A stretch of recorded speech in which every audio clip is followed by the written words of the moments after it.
श्रावणातल्या शुक्रवारी जीविते मातेची पूजा का व कशी केली जाते याविषयीची माहिती मी तुम्हाला या व्हिडिओमध्ये सांगणार आहे.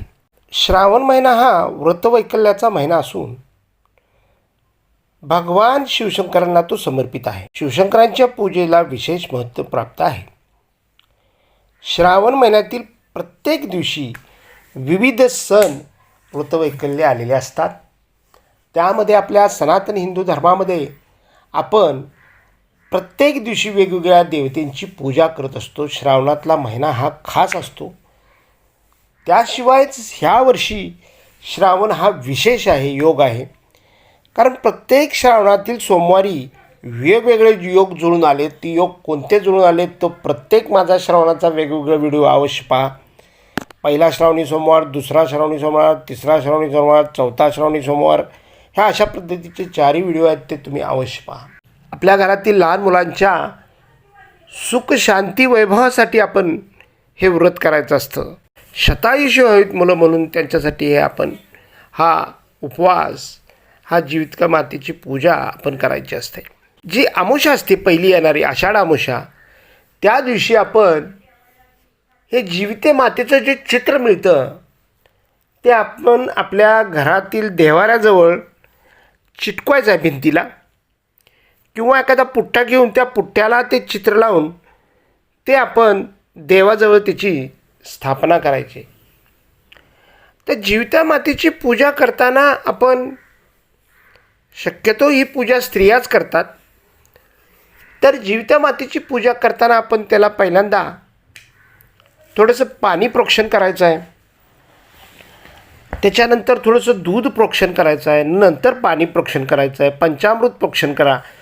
तुमच्याकडे जे आहे ते अवेलेबल, आपण स्थापना करतो आहे त्यामुळं त्याचे प्रोक्षण करून घ्यायचं आहे. शुद्धोदक स्नान म्हणून आपण परत पाणी प्रोक्षण करायचं आहे. आणि मग जीविता मातेच्या त्या फोटोला आपण हळद कुंकू लावायचे. तर त्याच्यावर नरसिंह देवता आणि भक्त प्रल्हाद, कृष्ण आणि जीविता माता आणि बुध आणि गुरु, हे ग्रहांचं ते बुध आणि गुरु हे असतात. असे 3 चित्र असतात. त्या 3 चित्रात 3 कॉलम आहेत. त्या कॉलममध्ये ते सगळे असतात. तर भक्त प्रल्हादांसाठी श्री नरसिंह देवता धावून आले आणि त्यांनी त्यांचं रक्षण केलं. श्रीहरी विष्णूंचीच ती पूजा करत होते. त्यामुळं त्यांचं रक्षण केल्यामुळं नरसिंह देवता, बाळकृष्णांच्या आपण कृष्णलीला भरपूर पाहिलेल्या आहेत. त्या बाळकृष्णांचं आपण पूजन करण्यासाठी कृष्णांचा फोटो, नागदेवता, नागपंचमीच्या निमित्ताने नागदेवता असते, तिचं पूजन करायचं आहे. आणि जीविते मातेचं पूजन करायचं आहे. आता नक्की जीविता माता कोण होती त्याविषयीचा मी सेपरेट व्हिडिओ करणार आहे. सगळ्यात महत्त्वाचं, आपण त्या जीवितेच्या फोटोला आपण हळद कुंकू व्हायचं आहे. हराळी आणि आगाड्याचा आपण हार करून घालायचा. तर शुक्रवारी हार घालतात किंवा रोज तुम्हाला शक्य असल्यास रोज घातला तरीसुद्धा त्यांना धूप दीप दाखवून त्यांची आरती करायची. आरती आपण गणपती बाप्पांची करा, शिवशंकरांची करा, दुर्गा मातेची करा, किंवा जीविता मातेची सुद्धा आरती आहे, त्याचासुद्धा मी व्हिडिओ करणार आहे, तो सुद्धा अवश्य पहा. तर आपण त्या आरत्या करायच्या आहेत आणि ह्या जीविता मातेची पूजा करायची. त्यांना नैवेद्य दूध, लाह्या, फुटाणे, गोडे फुटाणे. सकाळचं हे पूजन झाल्यानंतर संध्याकाळी आपण समय लावायची असते. समय देवापुढं म्हणजे पूजा करतानाच लावायची समय. आणि ती समय लावून आपण त्या जीविता मातेच्या फोटोपुढे आपल्या लहान मुलांना ओवाळायचं आहे. ते ओवाळताना त्यांचं औक्षण करायचं, त्यांना गंध लावायचा, अक्षता व्हायच्या. ओवाळल्यानंतर त्यांना फुटाणे, लाह्या प्रसाद म्हणून द्यायचा आहे. छोट्या वाटीत दूध साखर द्यायचं आहे. तर अशा प्रकारे आपण हे मुलांचं औक्षणसुद्धा करायचं असतं. किंवा शुक्रवारी आपण पुरण करायचं आहे, पुरणाचा नैवेद्य करायचा. आणि पुरणाचा नैवेद्य करून पुरणाच्या दिव्यांनी त्या लहान बालकांना ओवाळायचं, त्यांचं औक्षण करायचं. पुरणाचे दिवे करून त्याचं औक्षण केलेलं खूप चांगलं असतं आणि ते दिवे आपण परत प्रसाद म्हणून भक्षण करायचे.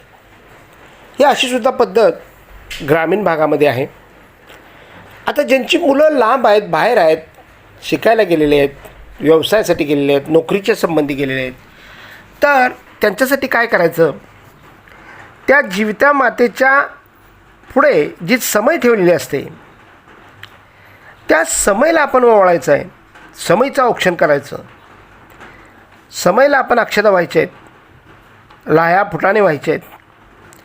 त्या समयला आपण फुटाणे लाह्या वाहिल्यानंतर अक्षता टाकल्यानंतर ते आपल्या मुलांच्या डोक्यावर पडल्यासारखे असतात आणि आपण मुलांचं औक्षण केल्यासारखं असतं, अशी जुनी लोक, वयोवृद्ध लोक सांगत होती. आणि त्या पद्धतीनं ग्रामीण भागामध्ये पूजा करण्याची पद्धत आहे. तर अशा ह्या जीविता मातेचं आपण पूजन करायचं आहे आणि आपल्या मुलांच्या रक्षणासाठी, मुलं आपली शतायुषी होत म्हणून, दीर्घायुष्य लाभावं मुलांना म्हणून, आणि मुलांच्या सुखदुःखामध्ये त्यांना कोणताही त्रास होऊ नये म्हणून आपण हे पूजन करायचं असतं. हे पूजन आईने करायचं असतं, आईने आपल्या मुलांसाठी करायचं असतं. तर अशा पद्धतीचं हे पूजन आपण करायचं आहे आणि जीवते मातेला आपण प्रसन्न करून घ्यायचं आहे. जर तुम्हाला ही माहिती आवडली असेल, लाईक करा, कमेंट करा आणि माझ्या चॅनलला सबस्क्राईब करा. धन्यवाद, धन्यवाद, धन्यवाद.